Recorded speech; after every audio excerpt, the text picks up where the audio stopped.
অষ্টম শ্রেণীর শিক্ষার্থীরা স্বাগতম সবাইকে। আমি তোমাদের সাথে আছি মোহাম্মদ জুয়েল হোসেন। তো আমরা আজকে যে তিনটি পদযুক্ত কোনো রাশির বর্গ কিভাবে খুব সহজেই করা যায় 2 মিনিটের ভিতরে, এটা আমরা আজকে শিখব।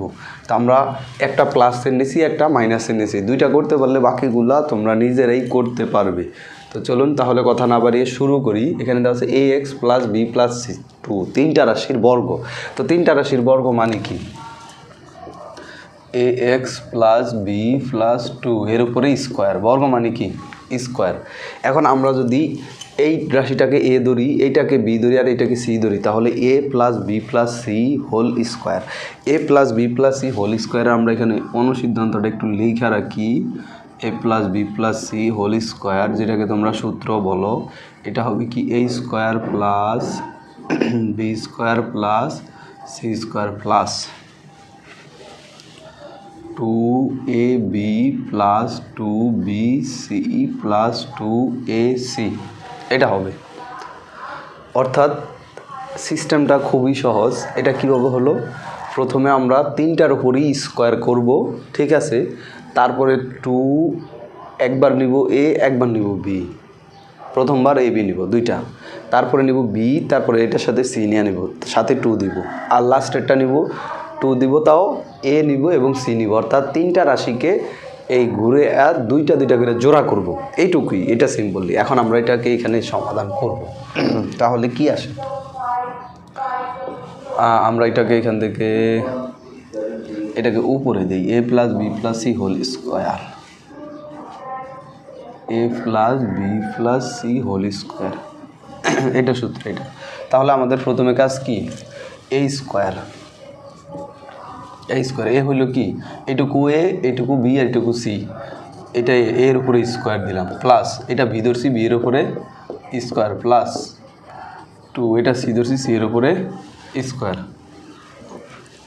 তিনটার উপরে স্কোয়ার দেওয়া শেষ। এই যে তিনটার উপরে স্কোয়ার দেওয়া শেষ। এরপরে 2 লিখব, 2 এর সাথে নিব প্রথম দুইটা, অর্থাৎ ax b নিলাম, তারপর আরেকটা 2 দিব, 2 এর সাথে নিব শেষের দুইটা, b আর হইল 2,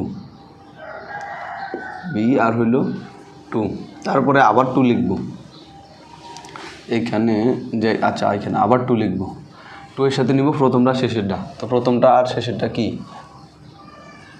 ax আর হইল 2, ঠিক আছে, এভাবে নিয়ে নিলাম। এখন আমরা হিসাব করি। তো ax এর উপরে হোল স্কোয়ার দেওয়া আছে, ব্র্যাকেটের ভিতরে যেগুলো থাকে প্রত্যেকটার উপরে স্কোয়ার হবে। তাহলে কি a এর উপরে স্কোয়ার হবে, x এর উপরে স্কোয়ার হবে। যদি ব্র্যাকেট উঠে দিই, দুইটার উপরে স্কোয়ারটা ভাগ হবে, ভাগ করে দুইটার উপরে দিয়ে দেবো এটা, প্লাস b এর উপরে স্কোয়ার দিয়ে দিলাম, প্লাস 2 এর উপরে স্কোয়ার দিলে 2 দ্বিগুণে 4 হইল, এটা হইল। এখন এখানে তো আর কিছু করার নেই, এখানে যা আছে তা 2ax b নিলাম, বা 2abx সাজায় লিখলে, এখানে 2 আর 2 গুণ করলে হইল 4, আর b এর b নিলাম, লাস্টেরটা 2 আর 2 গুণ করলে হইল কত? 4a আর x, জাস্ট এইটুকুই। এটা একেবারে সিম্পল, মানে এটা কত সহজে করা যায় এটা আমরা দেখাইলাম। এখন আমরা ঠিক এই জিনিসটাকে মাইনাস করলে কি হয়? নাম্বারটা x square minus Y square plus হইল জেড স্কোয়ার, এটা মাইনাস, এইটার উপরে বর্গ করব, কারণ আমাদের বর্গ করতে বলছে, স্কোয়ার দেওয়া লাগবে। এইটা তো মাইনাস আছে, মাইনাসের কিন্তু কোনো সূত্র আমাদের হাতে নাই। তো আমরা এটাকে খুব সহজেই কীভাবে করতে পারি সেটা দেখাবো। আমরা এখানে লিখলাম এক্স স্কোয়ার, এখানে লিখলাম মাইনাস ওয়াই স্কোয়ার, এটাকে দিলাম আমরা বি, এরপরে আমরা লিখলাম প্লাস মাইনাস জেড স্কোয়ার, এর উপরে এটা দিলাম সেকেন্ড ব্র্যাকেট দিয়া স্কোয়ার দিয়ে। এখন কথা হইলো এটা কীভাবে লিখলাম? হ্যাঁ, এই যে আমরা এখানে প্লাস তৈরি করব, মানে আমাদের তো সূত্র আমরা প্লাসের শিখছি, মাইনাসের শিখিনি, এই জন্য আমরা কী করব? প্লাস লিখব। তাহলে মাইনাসটা কোথায়? মাইনাসটাকে ব্র্যাকেট দিয়ে ভিতরে দিব, কারণ কি এই যে মাইনাস আর প্লাস মিলা মাইনাসই হয়ে যায়। এখন কথা হইল মাইনাসের উপরে যে স্কোয়ার আছে, মাইনাসটা কি প্লাস হবে? না, এখানে হবে না। তবে এই স্কোয়ারটা যদি এইখানে না থাইকা এইখানে থাকতো, তাহলে এই মাইনাসটা প্লাস হয়ে যাইতো। কিন্তু যেহেতু স্কোয়ারটা ব্র্যাকেটের ভিতরেই আছে, এটায় কোনো চিহ্ন পরিবর্তন করবে না। ঠিক এটাও প্লাস মাইনাসে মাইনাস, জেড স্কোয়ার আছে। এখন আমাদের তো তাহলে এইটা এ, এইটুকু হইল বি, এইটুকু হইল সি, তাহলে a plus b plus c whole square. A plus b plus c whole স্কোয়ারের সূত্র কি? প্রথমটার উপরে স্কোয়ার যোগ দ্বিতীয়টার উপরে স্কোয়ার যোগ তৃতীয়টার উপরে স্কোয়ার। তাহলে কী করলাম আমরা? প্রথমটার উপরে স্কোয়ার, দ্বিতীয়টার উপরে স্কোয়ার, তৃতীয়টার উপরে স্কোয়ার, এই যে আমাদের সূত্র অনুযায়ী প্রথম তিনটার উপরে স্কোয়ার। এরপরে আমরা এটার সাথে একটা 2 লিখব। 2 লিখে প্রথম দুইটা লিখব। প্রথম দুইটা কি? X square into minus Y square, এটা লিখলাম।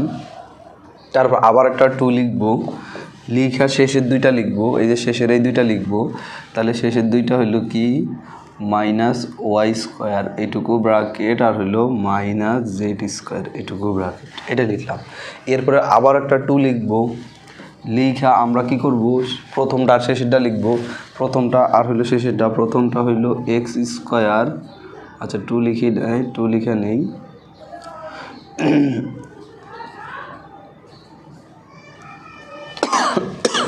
এই যে লিখে দিলাম। কি করছি? আমরা প্লাস আকারে তৈরি করে নিলাম। এখন আমরা তিনটার উপরেই স্কোয়ার দিয়ে দিলাম। দেওয়ার পরে প্রথমে একটা 2 লিখব, সূত্রের প্রথম দুইটা লিখলাম, এই যে প্রথম দুইটা, প্রথমটা দ্বিতীয়টা।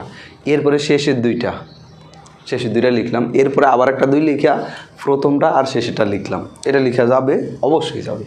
এরপরে আমরা এখন দেখি এক্স লিখলাম, এখানে আছে 2, এখানে আছে 2, তাহলে 2 আর 2 গুণ করব, কারণ পাওয়ারের উপরে পাওয়ার থাকলে পাওয়ারগুলো গুণ হয়। আবার বলছি গুণ হয়, এটা গেল। এখন এখানে আছে মাইনাস, তার উপরে পাওয়ার আছে 2 জোড় সংখ্যা। কারণ কি? মাইনাসের উপরে পাওয়ার জোড় সংখ্যা থাকলে মাইনাস কিন্তু প্লাস হয়ে যায়। কিভাবে? মাইনাস গুণন মাইনাস, তাহলে কি প্লাস? তাহলে এটা প্লাসই থাকে, কারণ এই ভিতরে মাইনাসটা এই 2, এই 2 না, কিন্তু এই যে বাহিরের 2, এটা কিন্তু প্লাস করে দিল। আর ওয়াই তাহলে 2টার উপরে 2টা, তার মানে 2 দুগুণে 4।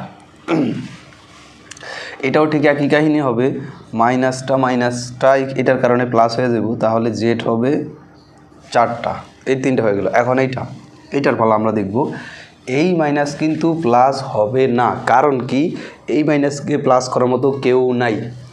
ভিতরে এটা কখনোই চিহ্ন পরিবর্তন করে না, ব্র্যাকেটের বাহিরে হওয়া লাগবে। তাহলে প্লাস 2 এর 2 লিখলাম, এক্স স্কোয়ার লিখলাম, ওয়াই স্কোয়ারের ওয়াই স্কোয়ার। আচ্ছা, তাহলে এই মাইনাসটা আইসা এই প্লাসটাকে কী করলো? মাইনাস করে দিল, প্লাসে মাইনাসে মাইনাস। ঠিক এখানেও আমরা দেখব একটা মাইনাস, দুইটা মাইনাস মিলে প্লাস হয়ে গেল, দুইটা মাইনাস মাইনাসে প্লাস হয়ে যায়। তাহলে থাকতেছে 2y স্কোয়ার জেড স্কোয়ার, এটা গেল। আর লাস্টেরটা এটা আছে মাইনাস, এখানে আছে প্লাস মাইনাসে minus 2x square Z square, এটাই উত্তর। তো আমি আশা করি যে খুব সহজেই বুঝতে পারছো ক্লাসটা, এবং সবাই ইউটিউব চ্যানেলটাকে সাবস্ক্রাইব করে দিবে এবং পরবর্তী ভিডিওর জন্য বেল আইকন বাটন অন করে রাখবে। ধন্যবাদ সবাইকে, দেখা হচ্ছে নেক্সট ভিডিওতে, নেক্সট ক্লাসে।